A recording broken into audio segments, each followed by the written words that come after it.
Okay, I think we should send UN peacekeeping troops to Egypt, Tunisia, to places where people are demonstrating and being beaten, brutalized, just like what's happening in the Ivory Coast at this time. Why I say this is not just that I think, oh, we should like intervene and tell them what to do.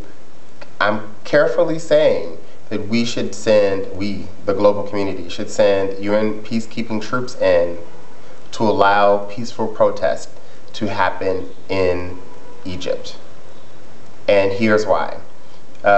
Think about, I don't know, I just think about my own people's liberation, and I wish that there were UN, peacekeeping troops during the civil, in Selma, in Montgomery, when people were being brutalized and beaten. I wish someone had come in and helped us. Langston Hughes, a generation and a half earlier, there are people who've actually gone out and demanded that people help us, like defeat racism, like defeat the apartheid system in America. And so peaceful protest actually won it, but we could have used some help. And had UN troops come in earlier, think about maybe, what if there were UN troops around the time of slavery? And I know that predates the UN, but do you think that they could have helped liberate us?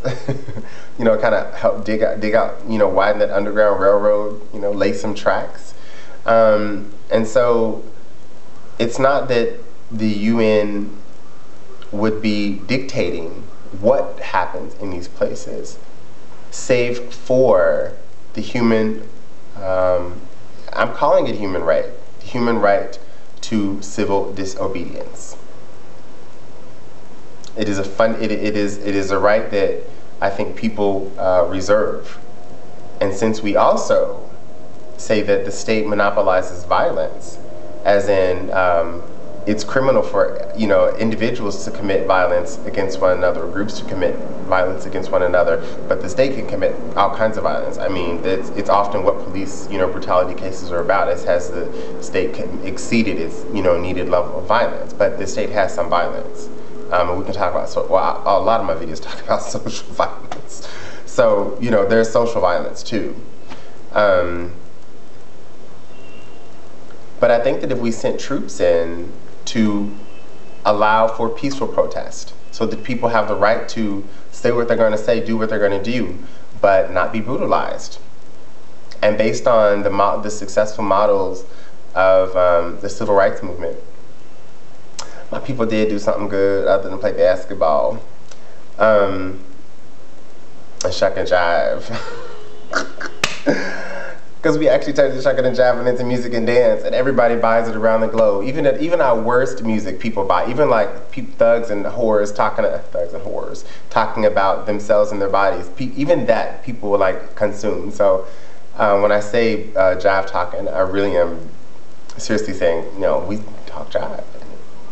It's pretty awesome. But amongst the other gifts that Black people have given to the world, is a cultural gift, I would say, is this a contemporary successful model for civil protest, civil disobedience. Translated that from, it's irrespective of religion, because think about it. Mr. King, Martin Luther King, Reverend Dr. Martin Luther King, was a Christian, a Protestant Christian. And about the split in amongst Christians in America based on skin color, or how Christianity was perverted to even justify enslaving our people. So it is to say that today people embrace Christianity, and what those successful Christians who were able to cause a revolution in America, who led that revolution, embraced nonviolence.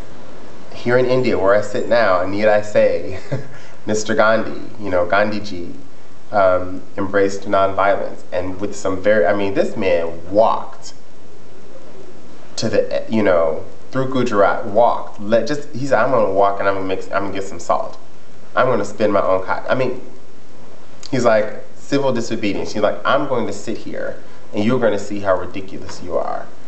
And he had to go to, I mean, he starved himself for many different reasons.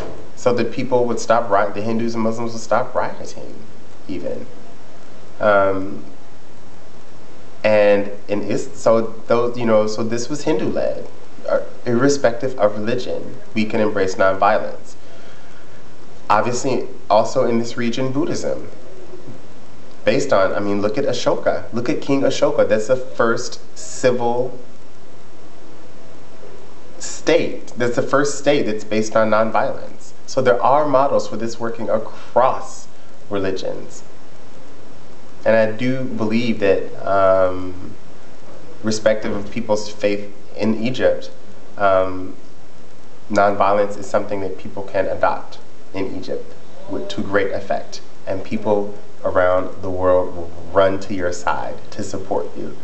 If there are peaceful protests in Egypt, you would probably even get even more people from around the world even go to Egypt to, probably the Egyptian diaspora, first of all, to come there and support the protests. If they could just be there and know that they wouldn't be brutalized.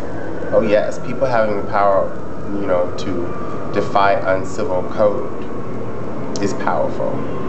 It is so powerful. Sometimes laws have to be, and don't read too much into this. I'm not saying, sometimes you gotta break a law. No, do not read any of that into this. I'm talking about this. I'm talking about, ending oppression. And when people act, and this is not like that fake thing that, we posed in Iraq and breaking down that statue of Saddam Hussein. This is not that. This is not liberating, Egypt. This is giving people the right to peacefully protest. And I wholeheartedly, I'm just praying, with all my heart that that the people's voices are heard. And I think that those voices will be even stronger if they are united with the concept of peace and nonviolence. Peace in the Middle East.